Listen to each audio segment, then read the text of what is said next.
Good morning students. आज के इस लेक्चर में हम लोग एपी की प्रॉपर्टीज़ देखने जा रहे हैं और फिर एक बार प्रॉपर्टीज़ के बेसिस पे प्रॉब्लम करेंगे और उसके बाद हम लोग पढ़ेंगे अरिथमेटिक मीन और उससे रिलेटेड प्रॉब्लम्स। तो सबसे पहले यहाँ पे कुछ प्रॉब्लम्स दी गई हैं और ये प्रॉब्लम्स तभी सॉल्व होंगी when we know the properties of an AP. तो स्टार्ट करते हैं हम लोग एपी की प्रॉपर्टीज़ के बारे में। अगर मान लीजिए आपको 3 टर्म एपी में प्रूफ करने हैं, ठीक है। अगर ए बी सी ये तीनों टर्म हैं और इनको हमें प्रूफ करना है कि ये एपी में होंगे, तो आप जानते हैं कि पहला टर्म और दूसरा टर्म और तीसरा टर्म इनके बीच में क्या होना चाहिए, कॉमन डिफरेंस सेम होना चाहिए।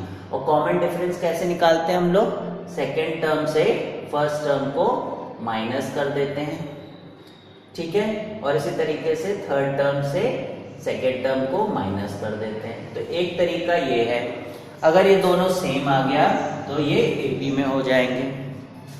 दूसरा मेथड है कि हम b को इधर भेज दें, तो 2b is equal to a plus सी।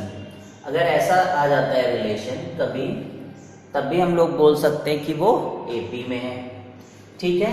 या फिर एक तरीका और है, b माइनस ए और इसको इधर भेज दें प्लस b माइनस सी, ठीक है। b माइनस ए, या फिर हम लोग क्या करें, minus times c minus b कर दें और वो 0 आ जाए, तो ये भी ठीक है। तो ये अलग अलग तरीके हैं जिनके हेल्प से हम लोग एपी को प्रूव कर सकते हैं। क्लियर है। तो ये जो मेथड हैं ये अलग अलग सिचुएशंस में यूज होंगे और कभी कभी क्या होता है कि इनको लगाना भी डिफिकल्ट हो जाता है एपी को प्रूव करने के लिए। फिर हम लोग कुछ और प्रॉपर्टीज का भी यूज करते हैं, जैसे कि इन 2 क्वेश्चंस में हम लोग देखेंगे। तो यहाँ पर देखिए कि प्रॉपर्टी नंबर 2 देखिए आप, कि अगर मान लीजिए एक एपी है आपके पास, a plus d a plus 2d, ऐसे ये एपी है, ठीक है। तो ये आपको एपी दिख रही है। अब मान लीजिए आप इस एपी में कोई एक टर्म ऐड करते हैं या सब्ट्रैक्ट करते हैं। देखिए ऐड करते तो प्लस के, अगर सब्ट्रैक्ट करते तो के निगेटिव होगा, तो अपने आप ही ये रिप्रेजेंट करने लगेगा कि सब्ट्रैक्ट हो गया, ठीक है। तो देखिए के को जब ऐड किया हम लोगों ने तो ऐसा सिचुएशन आ गया, यहाँ पर ऐड किया ये के को। तो आप बताइए कि ये अभी एपी में है कि नहीं। हमने क्या किया, एक के टर्म को ऐड किया है और यहाँ पर ए डी सब रियल नंबर हैं, ये ध्यान रखिए आप। तो यहाँ पे हम लोगों ने के से ऐड किया है, तो देखिए क्या हुआ, जो फर्स्ट टर्म बन गया वो ए प्लस के बन गया, बाकी डी ये तो सेम ही है। तो कॉमन डिफरेंस बिल्कुल चेंज नहीं हुआ और ये अभी भी एपी में है। इसका मतलब कि अगर हम कोई रियल नंबर ऐड करते हैं या सब्ट्रैक्ट करते हैं तो जो रिजल्टिंग हमारा सीक्वेंस आता है वो भी एपी में रहता है और उसका कॉमन डिफरेंस सेम रहता है। तो ये फर्स्ट प्रॉपर्टी हो गई। और सेकंड प्रॉपर्टी ये है कि अगर हम किसी एक नंबर से मल्टीप्लाई करें या डिवाइड करें, तो दोनों ही केसेस हम एक साथ यहाँ पर देख लेते हैं। अगर मान लीजिए मैंने के से मल्टीप्लाई किया तो के प्लस के डी, के प्लस 2kd, के प्लस 3kd, ठीक है। अब के से आप डिवाइड कर दीजिए, a बाई के प्लस b बाई के, a बाई के प्लस 2d बाई के, a बाई के प्लस 3d बाई के, ठीक है। तो एक बार मैंने क्या किया, के से मल्टीप्लाई किया है और दूसरे केस में के से डिवाइड किया है। अब आप देखिए कि क्या ये रिजल्टिंग जो हमारा सीरीज आया है क्या ये एपी में है कि नहीं। तो यहाँ देखिए कि इसका फर्स्ट टर्म के हो गया है और इसका जो कॉमन डिफरेंस है वो केडी है, ठीक है। तो फर्स्ट टर्म हमारा के है सब में देखिए, और जो रिजल्टिंग कॉमन डिफरेंस है दैट इज के डी। सब में देखिए के डी ऐड हो रहा है। इसी तरीके से जब डिवाइड करते हैं तो हमारा फर्स्ट टर्म बन जाता है a बाई के, और जो रिजल्टिंग कॉमन डिफरेंस है दैट इज d बाई के, यानी जिस नंबर से डिवाइड कर रहे हैं वो उससे हमारा कॉमन डिफरेंस भी डिवाइड हो जाता है, और जो फर्स्ट टर्म है वो भी k के फैक्टर से चेंज हो जाता है। तो इसका मतलब क्या है कि अगर हम लोग किसी AP में कुछ ऐड करते हैं, या सेम नंबर ऐड करना होगा, या सब्ट्रैक्ट करते हैं, या फिर मल्टीप्लाई करते हैं, या फिर डिवाइड करते हैं, तो जो रिजल्टिंग हमारा सीरीज आता है, सीक्वेंस बोलेंगे हम लोग, जो रिजल्टिंग सीक्वेंस आता है वो AP में ही रहता है। तो आपने क्या सीखा कि ये 4 इंपॉर्टेंट फैक्ट सीखे हैं, अब इनके बेसिस पे हम लोग प्रॉब्लम करेंगे। इसे बहुत अच्छे से आपको ये ध्यान रखना है, ठीक है, छोटी सी चीज़ है, इसको आप ध्यान रखिए। अब ये प्रॉब्लम यहाँ पर देखिए, हमें गिवन है कि b plus C by A, c plus a by b and a plus b by c are in AP, ठीक है। अब हमें प्रूफ करना है 1 by a, 1 by b, 1 by c AP में। अब देखिए कैसे करेंगे। सबसे पहले हम लोगों ने भी सीखा कि किसी AP में अगर हम कुछ ऐड कर देते हैं सेम के, तो वो फिर भी AP में बना रहता है, और सभी टर्म्स में सेम चीज़ ऐड करनी होती है। तो लेट्स ऐड 1, तो b plus C by a plus 1, a c plus a by b plus 1 and a plus b by c plus 1 are in AP, ठीक है। अब आपने जब इसे ऐड किया तो this has become b plus c plus a by a, c plus a plus b by b and a plus b plus c by c are in AP। क्योंकि जब सेम नंबर आप add करेंगे तो AP में तो रहेगा ही वो, अभी प्रॉपर्टी सीखा हम लोग। अब आप बताइए, आपको ये लाना है 1 by a, 1 by b, 1 by c, और यहाँ आप देख रहे हैं a plus b plus c, a plus b plus c, and this is also a plus b plus c. तो अभी और क्या सीखा हम लोगों ने कि अगर हम सेम चीज से डिवाइड कर दें तब भी जो रिजल्टिंग सीरीज रहती है वो AP में रहती है। तो let's divide by a plus b plus c, जब डिवाइड कर देंगे तो 1 by a, 1 by b and 1 by c are in AP। तो देखिए प्रूफ हो गया, ठीक है। तो जो प्रॉपर्टी हमने पढ़ी आपने देखा कैसे उसको हेल्प करके हम लोगों ने इस सीरीज को AP में प्रूव कर दिया। अब एक और प्रॉपर्टी हम लोग देखने जा रहे हैं और फिर ये प्रॉब्लम करेंगे। तो मान लीजिए हमें 2 AP दी गई हों, जैसे पहली AP A है, उसका अगला टर्म है a प्लस डी, फिर नेक्स्ट है a प्लस 2d, और फिर है a प्लस 3d, और ऐसे करते करते करते करते ये है। और अगली AP जो है वो कैपिटल A है, capital A plus capital D है, capital A plus 2 capital D है, and then we have capital A plus 3 capital D। अब इन दोनों सीरीज को अगर हम ऐड कर दें दोनों को, तो देखिए क्या होगा, a plus capital A plus capital A plus D plus capital D, a plus capital A plus 2 times small d plus capital D, ठीक है। और नेक्स्ट लीजिए यहाँ पर a plus capital A plus 3 times small d plus capital D। तो अब आप बताइए यहाँ पे जो कॉमन जो फर्स्ट टर्म बन गया वो दोनों AP का फर्स्ट टर्म ऐड हो गया, एंड जो कॉमन डिफरेंस है that has become the sum of the दोनों AP का कॉमन डिफरेंस। इसका मतलब कि 2 AP को ऐड करने से भी हमें जो रिजल्टिंग जो सीरीज बनती है वो भी AP होती है, ठीक है, समझ गए बात को।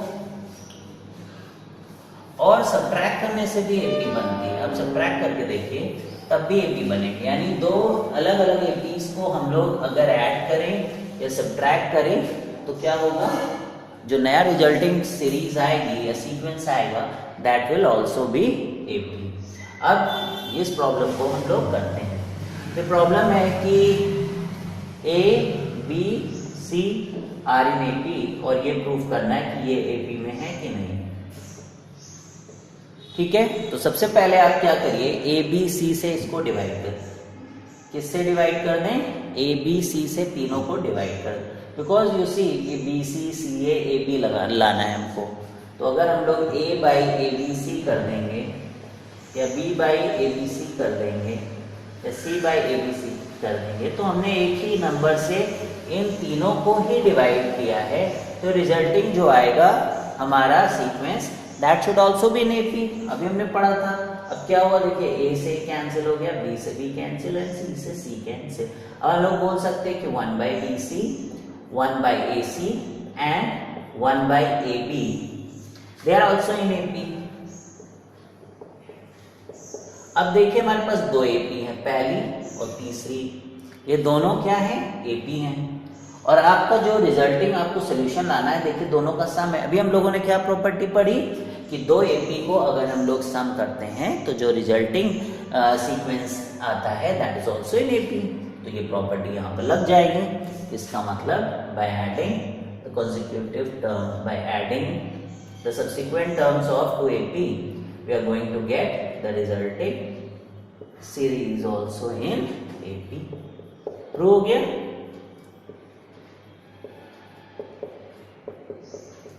ठीक है, तो इस टाइप के प्रॉब्लम आप और भी करिए। ठीक है, और देखिए अब हम लोग यहाँ पर अरिथमेटिक मीन पढ़ेंगे।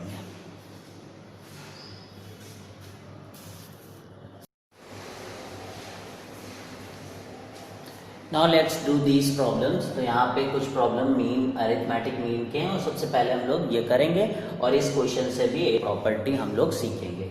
तो क्वेश्चन है, if roots of the equation x cube minus 12x square plus 39x minus 28 are in AP, then the common difference is 1 2 3 4।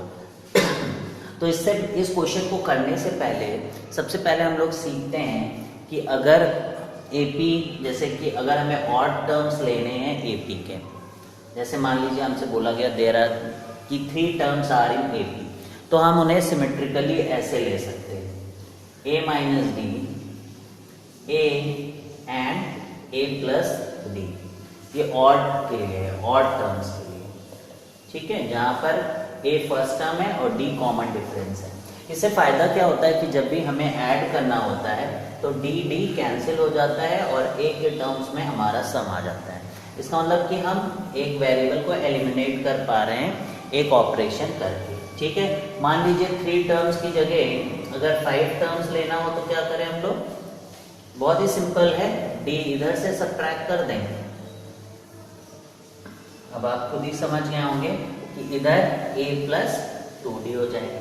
7 करना होगा तो एक और a माइनस 3d और इधर a प्लस 3d। क्लियर है? तो ये ऑड के लिए है और इस सीरीज का कॉमन डिफरेंस d है। आप सब्ट्रैक्ट करके देखिए कॉमन डिफरेंस क्या है? d है। तो ये AP में अगर आपको ऑड टर्म्स लेने हैं AP में और कहीं पे सम की जरूरत है तो आप इस तरीके से उनको एज्यूम कर सकते हैं। ठीक है, तो प्रॉब्लम इजी हो जाएगी। अब मान लीजिए इवेंट टर्म्स हैं, अगर इवेंट टर्म्स के लिए यानी अगर मुझे 2 टर्म मानने, 2 टर्म्स मानने, तो मैं क्या करूं? a माइनस डी और a प्लस डी मान लूं।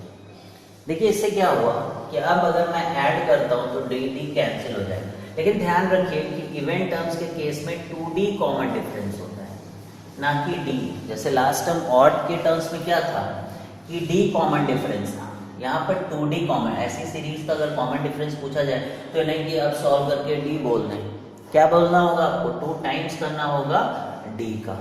क्लियर है? अब मान लीजिए 4 टर्म्स, तो आप 2d कम कर दीजिए इसमें से, तो a minus 3d, a minus D, a plus D, a plus 3। अब 4 टर्म्स हो गए।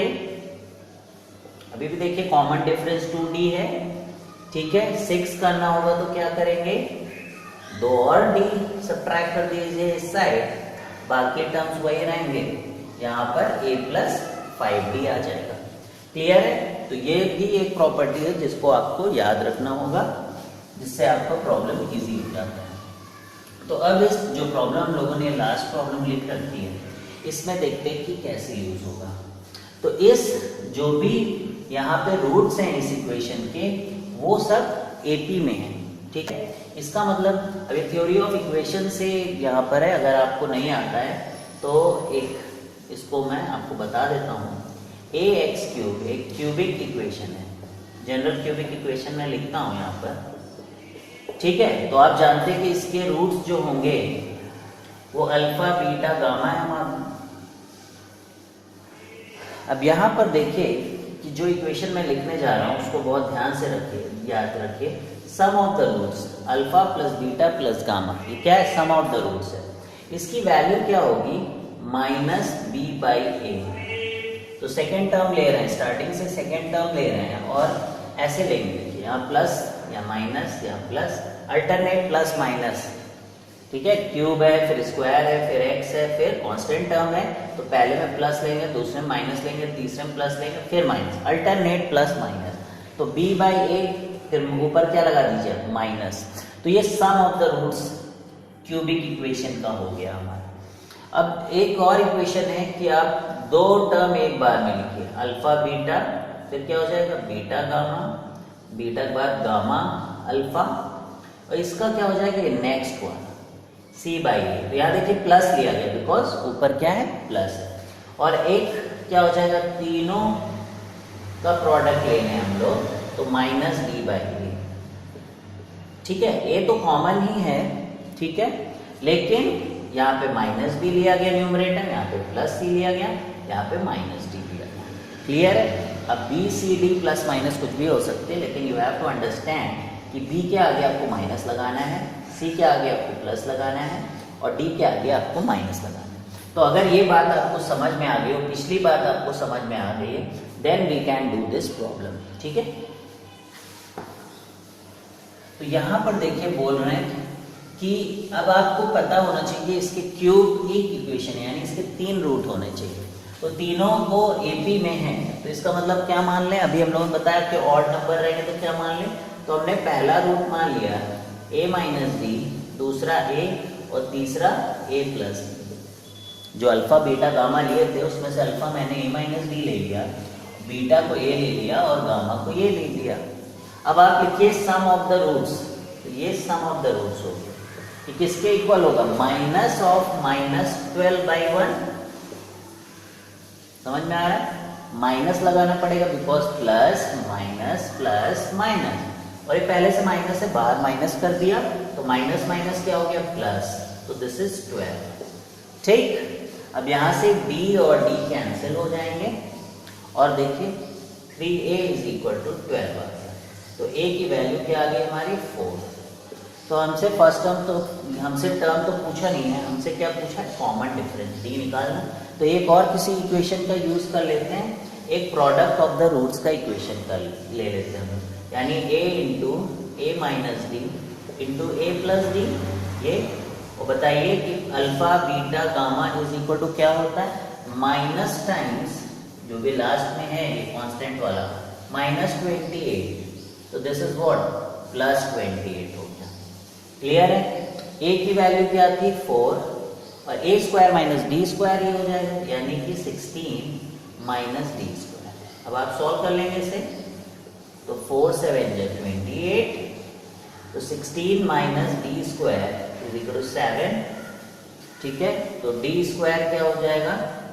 16 माइनस 7 दैट इज 9, तो d is equal two plus minus 3।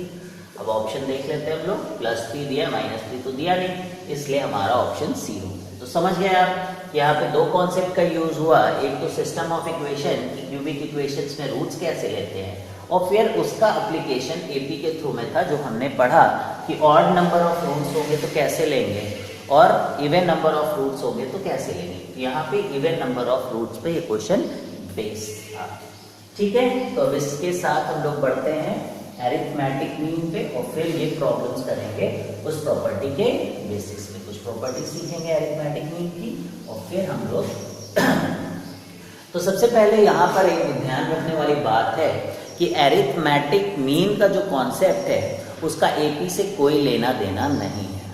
समझ गए? ये बात को आप ध्यान में लेकर लीजिए कि एरिथमेटिक मीन का जो कॉन्सेप्ट है उसका एपी से कोई मतलब नहीं। मान लीजिए मेरे पास 5 टर्म है, A1, A2, A3, A4, A5, कितने भी टर्म हो सकते हैं, मैंने 5 टर्म्स मान लिए। तो अगर मुझे इनका मीन निकालना है तो मीन का मतलब होता है एवरेज, आपने छोटी क्लासेस में पढ़ा भी होगा।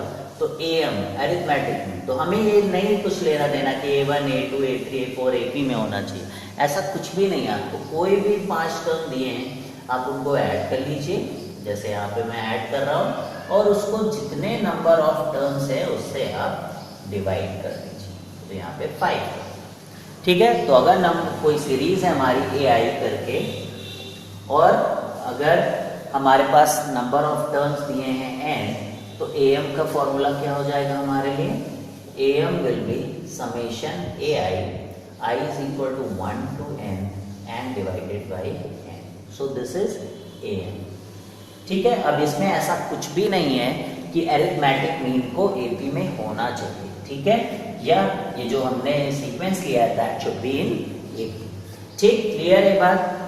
अब एक और प्रॉपर्टी आप देखें कि ये हमारा एरिथमेटिक मीन है, ठीक है। और बहुत ही इंपॉर्टेंट प्रॉपर्टी ये है कि जो एरिथमेटिक मीन होती है वो अपने सीक्वेंस में जो सबसे छोटा होता है उससे बड़ा होता है, और अपने सीक्वेंस में जो सबसे मैक्सिमम टर्म होता है उससे वो छोटा होता है, ठीक है। तो एरिथमेटिक मीन बड़ा होता है जो सबसे छोटा टर्म होता है सीक्वेंस में, और जो सबसे बड़ा टर्म होता है सीक्वेंस में एरिथमेटिक मीन उससे छोटा होता है, क्लियरली। तो अगर यहाँ पर मान लीजिए, इसी से हम समझते हैं, मान लीजिए 5 टर्म हमें दिए गए हैं, तो इसमें अगर हम मान लेते हैं कि सबसे मिनिमम है, बिकॉज ये AP में तो है नहीं, ये मिनिमम है, और इसको मान लेते हैं कि ये मैक्सिमम है, तो हम लोग क्या लिख सकते हैं कि A4, क्योंकि ये तो मैक्सिमम है तो ये सभी से बड़ा होगा, तो ये बड़ा होगा एरिथमेटिक मीन से, और एरिथमेटिक मीन हमारा A2 से बड़ा होगा। और अगर मान लीजिए सारे टर्म बराबर हो जाएं तो यहाँ पर ऐसा सम लग जाएगा, तो हम लोग क्या बोल सकते हैं कि मिनिमम ऑफ AI, अब यहाँ 1 से लेके n तक कुछ भी हो सकता है, हमारा एरिथमेटिक मीन उससे बड़ा होगा, और मैक्स ऑफ AI, जो भी मतलब मैक्सिमम होगा इस पूरे सीक्वेंस में, जो सबसे बड़ा होगा उससे वो एरिथमेटिक मीन छोटा होने वाला है। तो क्लियर है ये बात आपको समझ में आ गई एरिथमेटिक मीन की। जब हम लोग एरिथमेटिक मीन और ज्योमेट्रिक मीन के कॉन्सेप्ट को यूज करके इनइक्वालिटीज करेंगे तो वहाँ आपको ये बात क्लियर होनी चाहिए कि एरिथमेटिक मीन केवल AP में नहीं होती। आप कोई भी टर्म ले लीजिए, अगर वो AP में है तो अभी हम देखेंगे अलग प्रॉपर्टीज है थोड़ी सी, और बाकी आपको एरिथमेटिक मीन सभी का निकाल सकते, क्लियर। चलिए आगे बढ़ते हैं। तो ये सारी बातें आप नोट करते रहिए, इनको समझिए, बिकॉज ये सब कुछ बहुत हेल्पफुल होने वाला है प्रिपरेशन में हमारे। अब एक बहुत इंपॉर्टेंट प्रॉपर्टी है, अगर मान लीजिए कि AP, अब हमारा सीक्वेंस AP में है और उनका हमें AM निकालना है, जैसे A1, A2, A3, A4, A5, ऐसे ही AN n टर्म्स हैं हमारे पास।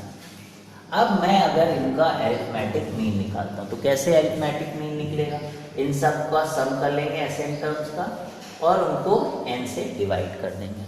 अब यहाँ खास बात है एक कि अगर हमारे पास n टर्म्स है तो अगर हम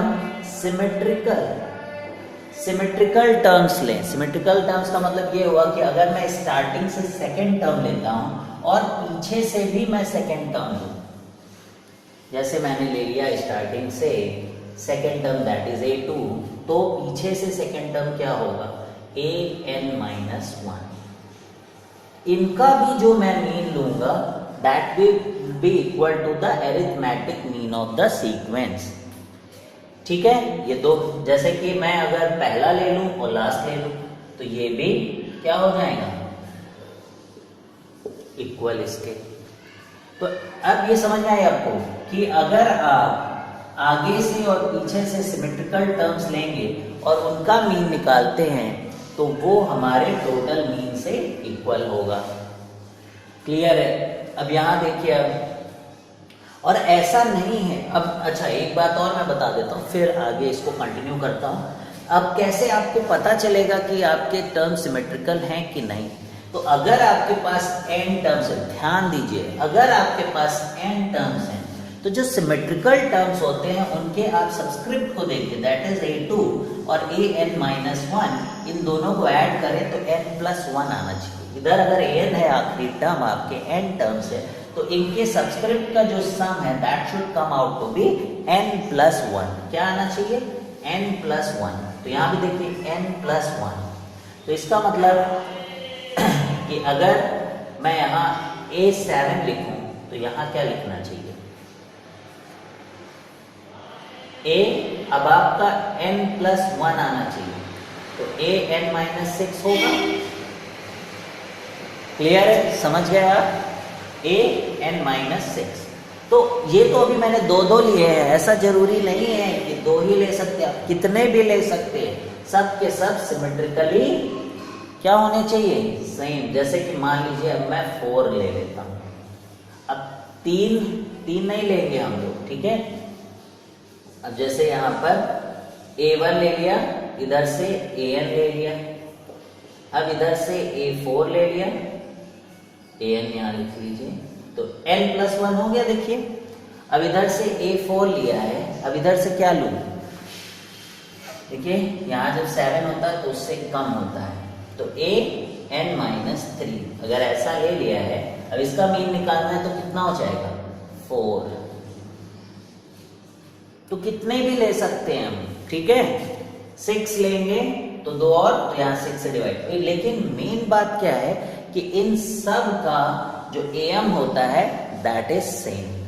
तो यहाँ a1 + an + a4 + a, अभी देखिए सिमेट्रिकल है बिकॉज इनका सम n+1 आ रहा है, इनका सम n+, तो ये 4 टर्म का सम लिया इसलिए 4 से डिवाइड कर रहे हैं। 8 टर्म्स का सम लेंगे और सारे के सारे पेयर वाइज सिमेट्रिकल होने चाहिए, तो वो 8 से डिवाइड होके हो जाएगा। ठीक, अब ये क्लियर है? अब एक और इंपॉर्टेंट प्रॉपर्टी की, जो मीन निकाल रहे हैं हम लोग इसमें, अगर हमारा टर्म ऑड हुआ, ऑड नंबर टर्म्स हुए, तो आप जानते हैं कि उसमें एक मिडिल टर्म आएगा, ठीक है? तो वो उस मिडिल टर्म के बराबर हमारा मीन होगा। मतलब जैसे 1, 3, 5, तो इसमें नंबर ऑफ टर्म्स कितने हैं? देखिए 3 हैं। तो अगर मैं टोटल मीन लूं तो that will B 1 + 3 + 5 divided by 3, that is 9। 9/3 is what? 3। और इसका मिडिल टर्म देखिए क्या है? आपने क्लास 10th में भी देखा होगा मिडिल टर्म, बहुत बचपन से आप देख रहे होगे मीडियन वगैरह में मिडिल टर्म कैसे निकालते हैं, ठीक है? तो देखिए क्या आया? 3 आया। तो वही बोला जा रहा है कि जो मिडिल टर्म होगा, अगर नंबर ऑफ टर्म्स ऑड है, इफ दे आर ऑड, ठीक है, तो मिडिल टर्म जो होगा हमारा मीन उसके बराबर होगा। तो मिडिल टर्म कैसे निकालते हैं? जितने टर्म होते हैं अगर ऑड हैं तो आप 1 प्लस कर दीजिए, उससे क्या होगा? वो इवन बनेगा और उसको आप 2 से डिवाइड कर दीजिए, तो ये सबस्क्रिप्ट है, ठीक है? मान लीजिए 1, 7, 6, 13, ठीक है, 19 और 25, तो ये 4 टर्म्स हैं, 5 टर्म्स है, तो इसका मिडिल टर्म कौन सा होगा? तो 5 है, तो 5 + 1 6/2 3, तो थर्ड टर्म मिडिल टर्म। तो इसका अगर आप मीन आपसे निकालने को बोला जाए तो आप मत निकालिए, आप बोलिए, प्रॉपर्टी आपको बोलेगी कि आप इसका मिडिल टर्म निकाल लीजिए, वही मीन होता है। क्लियर है? ठीक है? तो अब यहां से एक और इंपॉर्टेंट प्रॉपर्टी आ गई कि जब ऑड होता है, अगर सम निकालना हो तो Sn क्या हो जाएगा? n times an+1 divided by 2। This is very important, please keep in mind कि जितने नंबर ऑफ टर्म्स हैं, अगर आपको मिडिल टर्म पता चल गया है, तो आपका सम उतने नंबर ऑफ टर्म्स टाइम्स हो जाएगा। क्लियर है ये कॉन्सेप्ट आपको? अब ठीक है, अब ये तो मिडिल टर्म हो गया।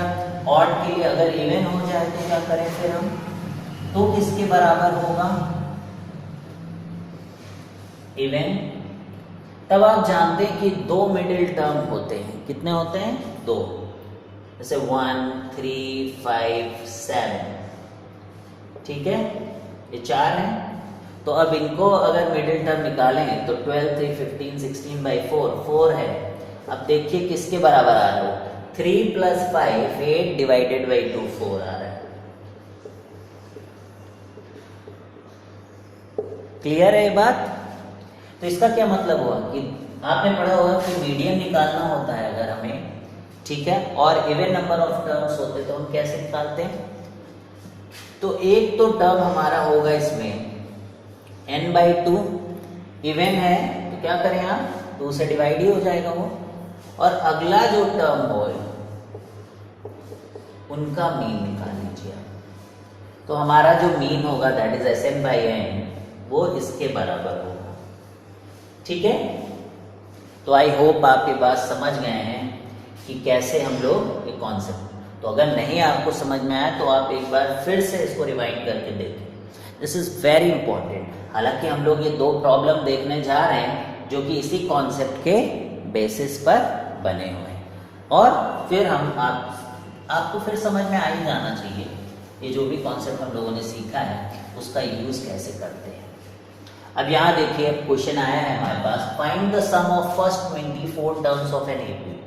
यानी कोई एपी है जिसमें कितने नंबर ऑफ टर्म्स हैं, 24, और उसका आपको सम पता करना है। If it is known that a1 + a5 + a10 + a15 + a24 20 + a24 is given as 225।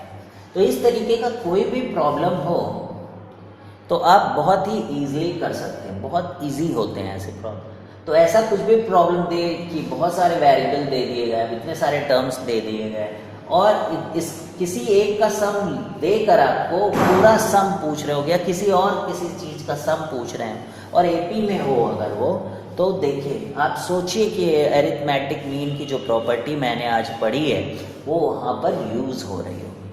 तो आप सबसे पहले क्या करें, आपको 24 टर्म्स का सम निकालना है, तो यू शुड राइट कि इसका मीन किसी चीज के बराबर होगा।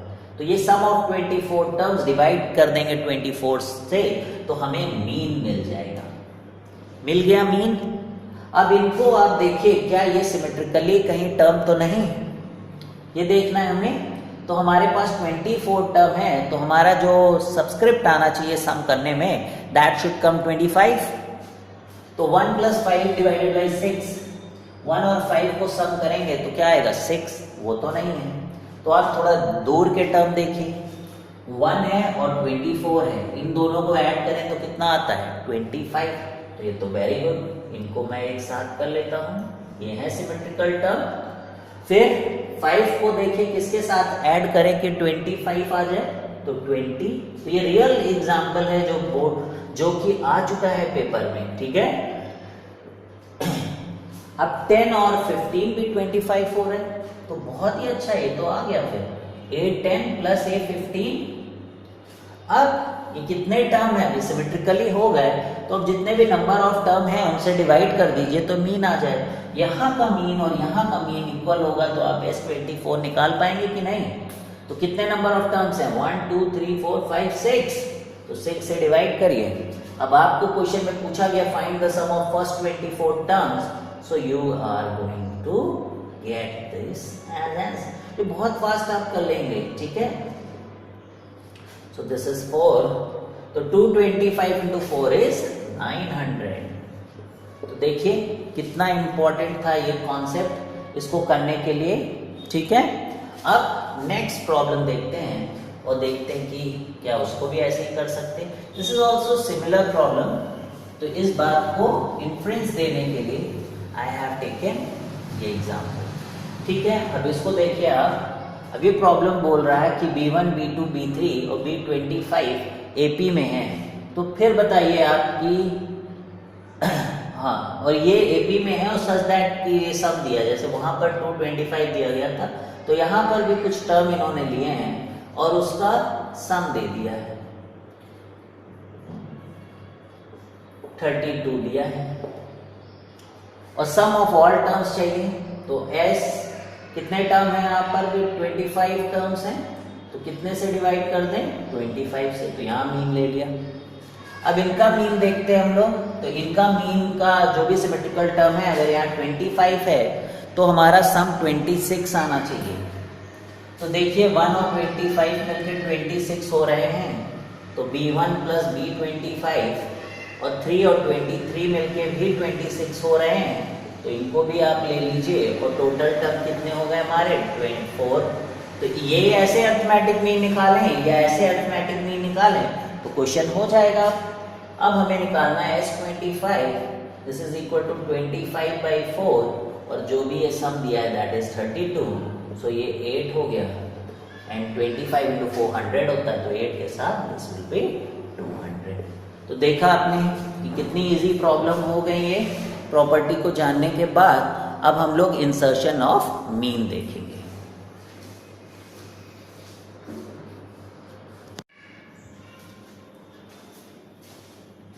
Now we are going to discuss insertion of arithmetic means। तो यहाँ पे एक चीज ध्यान रखनी है, अगर कहीं पर दो टर्म मान लीजिए दिए गए a और b, अगर कोई आपसे मीन की बात करता है तो इसका मतलब होता है a प्लस बी बाई 2, तो ये इसका मीन हो गया। अब ये तीनों टर्म जो है AP में आ जाएंगे।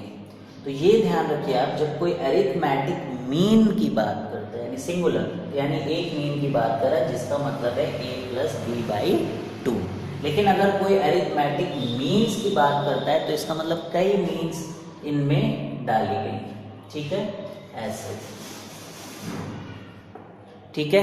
तो ये अरिथमेटिक मीन्स हैं a1 a2 a3 an, clear है। तो इसको हम लोग बोलते हैं फर्स्ट अरिथमेटिक मीन, इसको बोलते हैं सेकेंड अरिथमेटिक मीन, इस तरीके से nth अरिथमेटिक मीन। और ये सारे ऐसे इनको डालना है हमें, इंसर्शन ऐसे करना है अरिथमेटिक मीन्स का कि ये सारे टर्म जो है ये क्या हो AP में रहें, ठीक है। तो ध्यान दीजिए यहाँ पर, मान लीजिए A और B ये दो हमारे टर्म्स हैं AP में, ठीक है। अब मैं इनमें एक अरिथमेटिक मीन डालता हूँ। तो आप यहाँ ध्यान दीजिए कि जब मैं एक अरिथमेटिक मीन इनमें डालता हूँ तो ये कितने पार्ट्स में डिवाइड हो गया, 2 पार्ट्स में डिवाइड हो गया, ठीक है। यानी इनका कॉमन डिफरेंस क्या होगा, बिकॉज ये AP में है तो D होगा, ये D होगा, ठीक है। अब आप बताइए कि B और A के बीच की क्या डिस्टेंस हो गई 2D ना। तो हमें अगर D निकालना हो तो क्या करेंगे हम लोगों को D निकालना हो तो वी विल डू कि B minus A divided by जितने पार्ट्स हैं, यहाँ पर कितने पार्ट्स हैं 2। समझ में आया आपको क्या किया गया, जब 1 मीन हम लोगों ने डाला तो कॉमन डिफरेंस निकालने के लिए हम लोगों ने B माइनस A किया, तो टोटल पता चल गया कि टोटल लेंथ क्या है, टोटल लेंथ तो कॉमन डिफरेंस से ही बनी होगी, दैट इज 2D, और फिर D चाहिए था तो 2 से डिवाइड कर दिया, तो इस तरीके से आया, ठीक है। यानी कि एक मीन डालना था तो यहाँ पर 2 आया। अब इस बात को हम लोग एक्सटेंड करेंगे। अब मान लीजिए A है और 2 अरिथमेटिक मीन डाल दिया, ठीक, ये सब D है D है D है, ठीक है। अब बताइए कि कॉमन डिफरेंस निकालना है तो क्या करें, D is equal to B minus A, और कितने पार्ट्स में डिवाइड, 2 मीन डाला है तो 3 पार्ट्स में, यानी जितने मीन डालते हैं उससे एक ज्यादा, तो यहाँ पर 3 से डिवाइड कर दें। अब इसको एक्सटेंड कर लीजिए आप, ठीक है। अब A और B के बीच में n डाल दिया। अब ये समझ में आ गया आपको कैसे किया था। अब यहाँ इस बात को समझिए, अब टोटल डिस्टेंस जो है वो कितनी हो गई B माइनस A। अब हमें कॉमन डिफरेंस चाहिए, तो कितने पार्ट्स में डिवाइड हो गया है, अब एक पार्ट चाहिए ना, तो n प्लस 1, तो ये D हो गया। अब D अगर हो गया तो A1 निकालना है, तो वो तो क्या हो गया, सेकेंड टर्म हो गया ना इस का, तो A1 will be A plus और ये d कर दिया b माइनस ए अपॉन n प्लस 1। ठीक है, a2 निकालना होगा तो क्या होगा, that will B a plus 2d, that will B b minus A upon n plus 1। समझ में आया? kth मीन अगर निकालना होगा तो क्या होगा, अब देखिए पहला निकालना तो 1 टाइम्स, सेकंड निकालना था 2 टाइम्स, तो k वाला निकालना है तो क्या हो जाएगा k टाइम्स d, तो b माइनस ए अपॉन n प्लस 1। ठीक है, अब इसको भी देखते हैं हम लोग क्या करेंगे, इसका a1 को देखिए तो a times n plus 1 plus b minus A upon n plus 1। ठीक, अब an plus a minus A cancel हो गया तो इसको उड़ा दीजिए यहां से और ये कुछ ऐसा बना an प्लस b। ठीक है, ये पहला अरिथमेटिक मीन है, a into N plus b into 1 है यहाँ पर। ठीक है, पहला अरिथमेटिक। सेकेंड में देखिए तो यहां पर जब आप इसको मल्टीप्लाई करेंगे तो a टाइम्स n प्लस 1 आया। ठीक है, आ गया, और यहां देखिए माइनस 2a आया, यानी कि मैं इसको एक साथ ही कर लूं, और यहां पर 2 टाइम्स b आया अपॉन n प्लस 1। क्या किया, a टाइम्स n प्लस 1, तो यहाँ देखिए माइनस 2 जा रहा है, इसको एक साथ कर लिया, प्लस 2 टाइम्स। यहाँ से जनरलाइज्ड करेंगे हम लोग कि अब 1 माइनस 2 क्या हो जाएगा, n माइनस 1।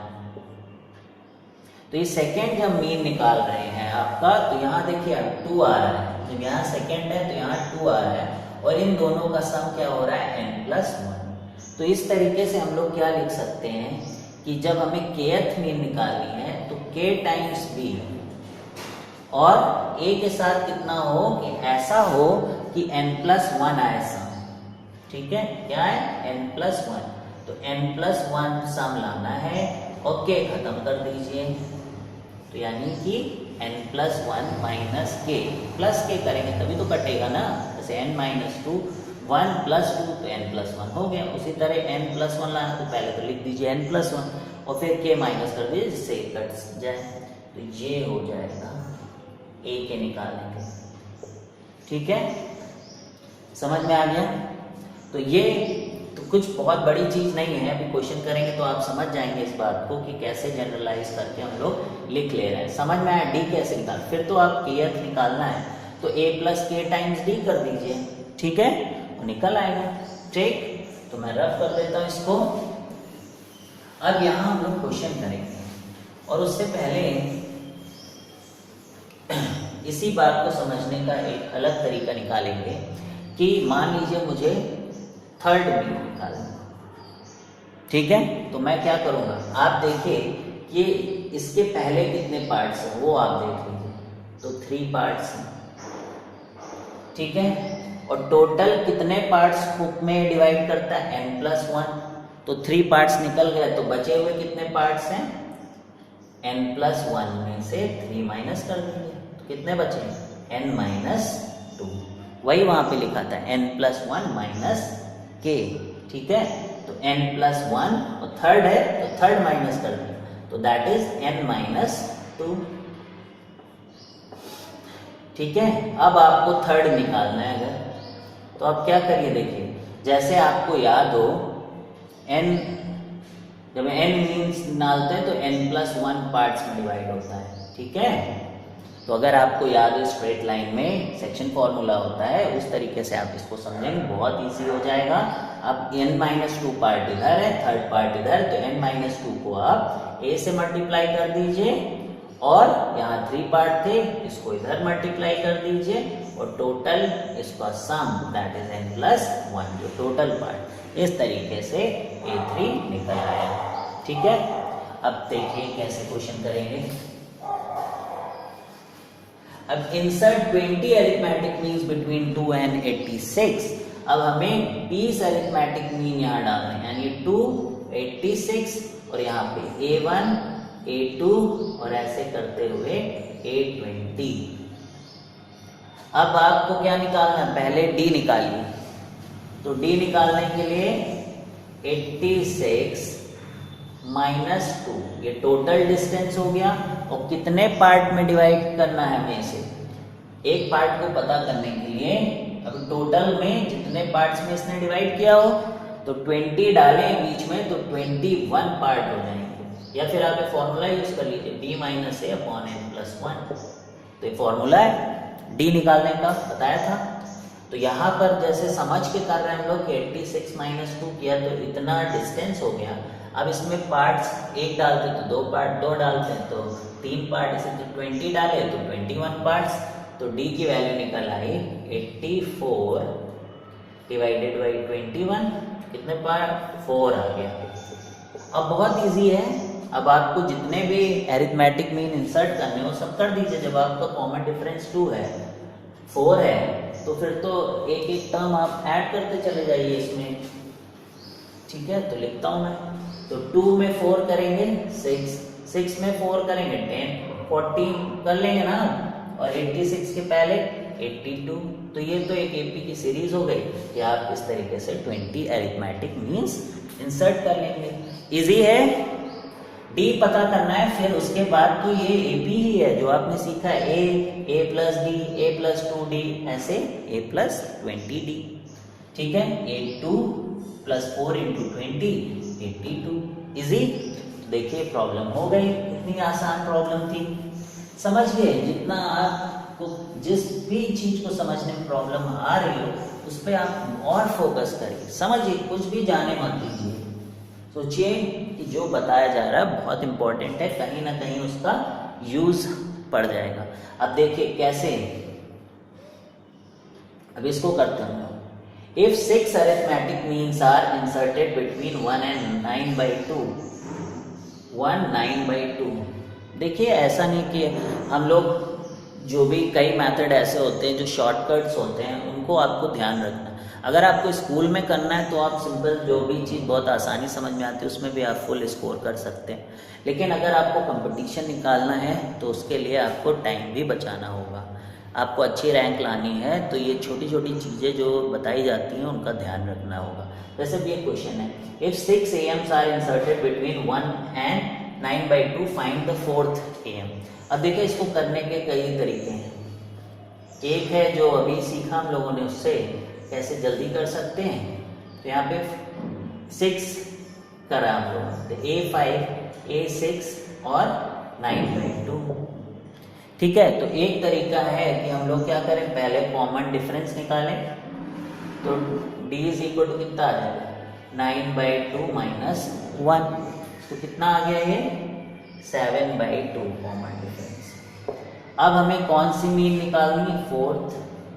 सो 4th का मतलब है this is 5th term of the series, यानी फर्स्ट एंड 5th टर्म में क्या होता है 4d, तो 1 प्लस 4 इंटू 7/2, तो 2 2 जा 4, ठीक है।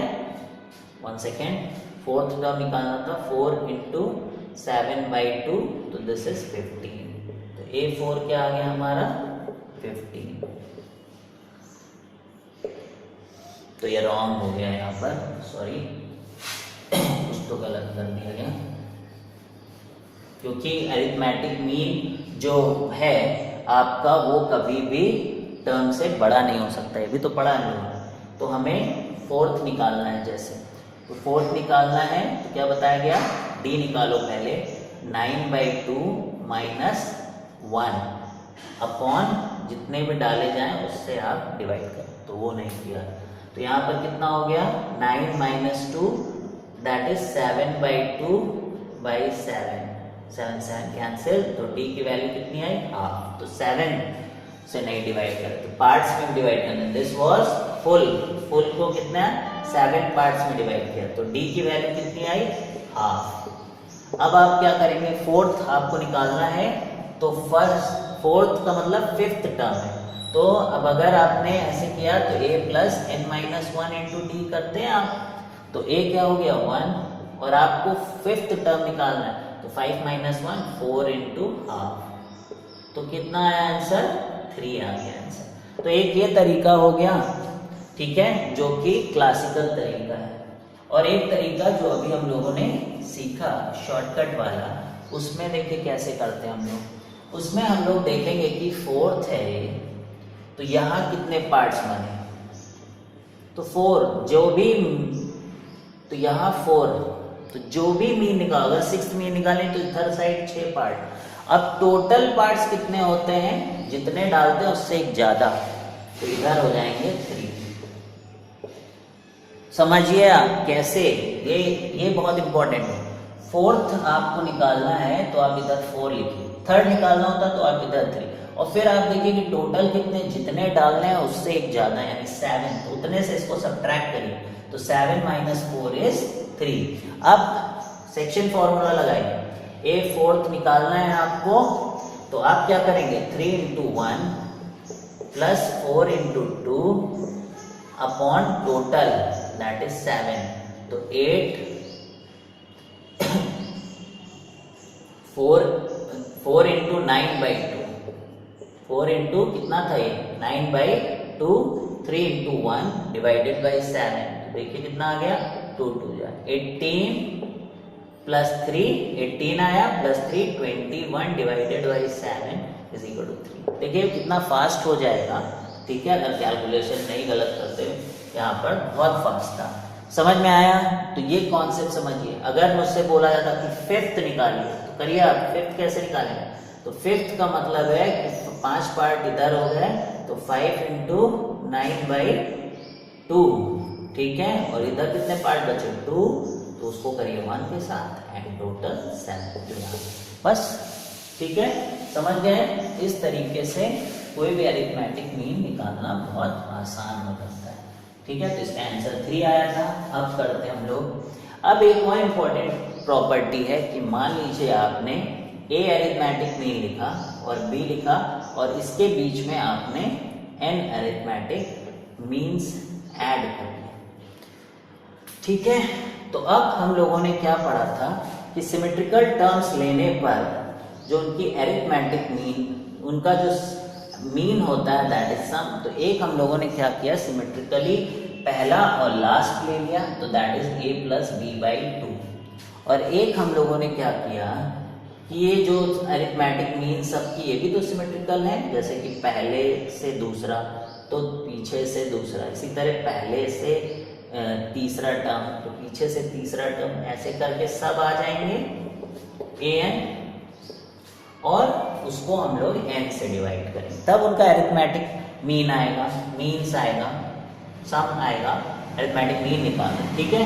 अब हमें इन अरिथमेटिक मीन्स का सम अगर चाहिए, तो आप देखिए n को इधर भेज देंगे, तो ये क्या हो गया, ये फॉर्मूला हो गया कि जितने भी अरिथमेटिक मीन्स हमने इंसर्ट किए हैं, अगर उनका सम निकालना है, तो that will be n times जो सिंगल अरिथमेटिक मीन AP में होती है। फिर से सुनिए, sum of all arithmetic means inserted between A and B is equal to n times the arithmetic mean of an AP। Mean मतलब singular, तो ये इंपॉर्टेंट फैक्ट है यहाँ पर, इसके बेसिस पे अब हम लोग ये प्रॉब्लम करेंगे, समझ लीजिए। फिर से मैं बोलता हूँ, sum of inserted arithmetic means between A and B is equal to n times the arithmetic mean of an AP, ठीक है।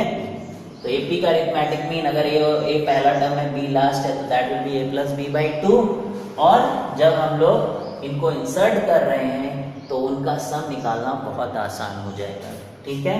तो एक प्रॉब्लम करते हैं, मान लीजिए कोई अरिथमेटिक मीन है, कोई AB है टर्म, और उनके बीच में AB टर्म है, मैंने 40 अरिथमेटिक मीन्स ऐड किया और उन सब का सम 120 है। अब क्वेश्चन आ गया मेरे पास कि अगर मैं 50 अरिथमेटिक मीन्स डालूं तो बताइए कि उनका सम क्या आएगा। समझे आप क्वेश्चन?